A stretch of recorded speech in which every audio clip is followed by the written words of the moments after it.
বন্ধুরা, আজকের গল্প কলা গাছে ইলিশ মাছ। টুনি, এই টুনি, শোনো। আমি ভাবছি কি, আমাদের যে জমিটা পরিত্যক্ত পড়ে আছে সেটা আর ফেলে রাখবো না। ওই জমিটায় তো কিছু চাষাবাদ করা যাবে। হ্যাঁ টুনা, তুমি একদম ঠিক কথা বলেছো। আমিও তাই ভাবছি, কিন্তু কি চাষ করব ভাবলে কিছু? আচ্ছা টুনি, কলা বাগান করলে কেমন হয়? আমাদের বনে তো সবাই কলা অনেক পছন্দ করে, আর কলার যেমন চাহিদা তেমনি দাম। তাই ভেবেছি আজ বিকেলে গিয়ে কিছু কলার চারা কিনে আনবো। তুমি কি বলো? ঠিক আছে টোনা, তুমি যা ভালো বোঝো তাই করবে। তারপর টোনা বিকেলে বাজারে যায়, আর বাজারে গিয়ে কিছু কলা গাছের চারা কিনে নিয়ে আসে। বাবা, ও বাবা, তুমি কলা গাছের চারা কিনলে কেন বাবা? তুমি কি আমাদের ওই ফাঁকা জমিটায় কলা চাষ করবে নাকি বাবা? হ্যাঁ রে মা, তুই ঠিক বলেছিস, আমি কলা চাষ করব। কি মজা, কি মজা! আমি কলা খাবো। আমাদের কলা গাছে অনেক কলা হবে, আমি সেখান থেকে অনেক কলা খাবো। কলা তো আমার অনেক পছন্দের। কি মজা, কি মজা! হয়েছে হয়েছে মা, তোর যত ইচ্ছে খাস। এখন চল তো চারাগুলো রোপণ করে ফেলি। টুনি, ও টুনি, বলি কোথায় গেলে? এদিকে এসো। টোনার ডাকে টুনি সেখানে আসে। এরপর তারা তিনজন মিলে কলা গাছে সব চারা রোপণ করে, আর কলা গাছে পানি দিয়ে বাড়ি চলে আসে। টুনটুন, মা টুনটুন, কোথায় গেলি রে তুই? সেই কখন থেকে মেয়েটাকে খাবার খেতে ডাকছি, কিন্তু শুনছেই না। নিশ্চয় কলা বাগানে গেছে। কি রে টুনটুন, আয় বলছি। টুনটুন, এই টুনটুন! মায়ের চিৎকার চেঁচামেচি শুনে টুনটুন কলা বাগান থেকে চলে আসে। কি হয়েছে মা, তুমি এত ডাকছো কেন বলো তো? আমি তো কলা গাছে জল দিচ্ছিলাম, অমনি তোমার ডাকাডাকি শুরু হয়ে গেল, তাই না? হ্যাঁ, তোর খাওয়া ঘুম সব বাদ দিয়ে কলা গাছের পরিচর্যাই করতে হবে, তাই না? তার জন্য তোর বাবা আর আমি আছি তো। চুপটি করে খেয়ে নে বলছি। তারপর টুনি ওর মেয়ে টুনটুনকে খাবার খাওয়ায়। এভাবেই তাদের দিন কাটতে থাকে। দেখতে দেখতে টোনার কলা গাছগুলো অনেক বড় হয়, আর কলা গাছে অনেক কলাও ধরে। এ দেখে টুনটুন, টোনা, টুনি অনেক খুশি হয়। একদিন একটি সুখী পায়রা আসে টুনির বাড়িতে। আরে সুখী দিদি যে, এসো এসো, বসো। বেশ কদিন পর তোমায় দেখলাম। আজকাল তো বাড়ির বাইরে কেমনটা যাওয়া হয় না, কাজ নিয়েই পড়ে আছি।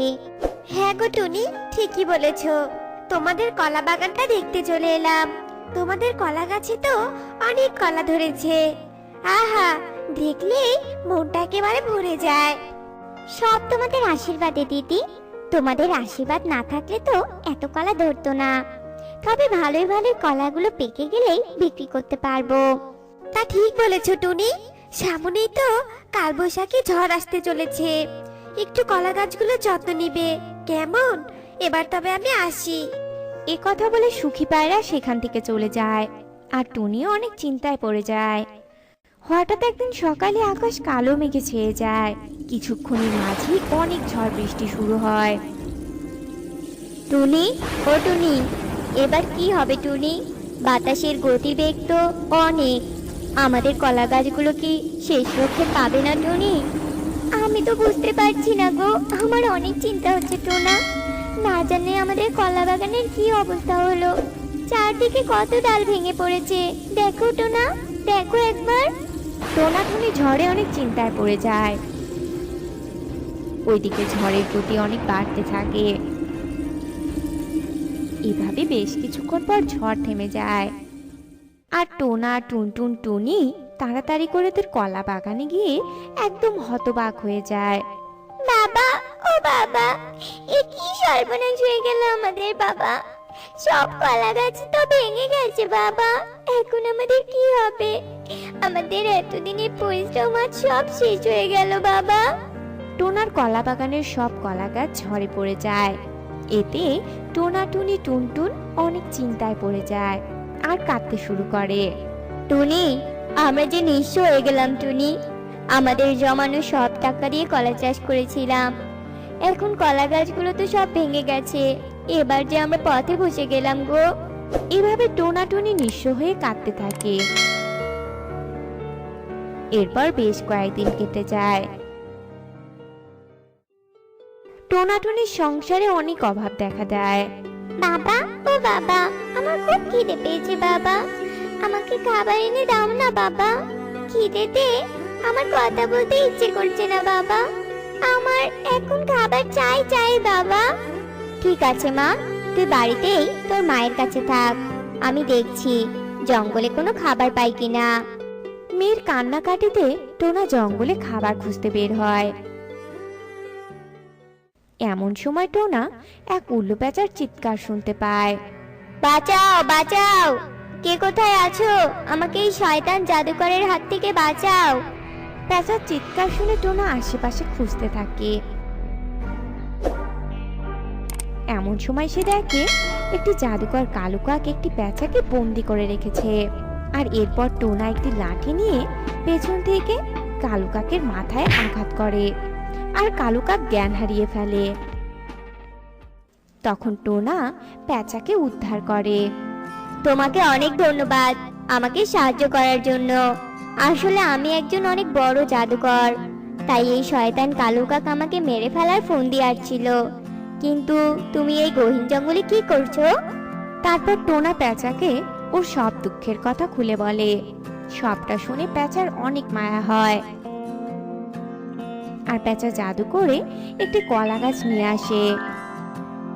টোনা, তুমি আমার জীবন বাঁচিয়েছো, তাই তোমাকে আমি উপহার হিসেবে এই কলা গাছ দিলাম। তুমি এই কলা গাছ আজ বাসায় রোপণ করবে, আর কাল সকালেই তোমার ফলাফল পেয়ে যাবে। তারপর টোনা কলা গাছটি বাড়ি নিয়ে আসে আর টুনিকে সবটা খুলে বলে। তারপর ওরা কলা গাছটি রোপণ করে।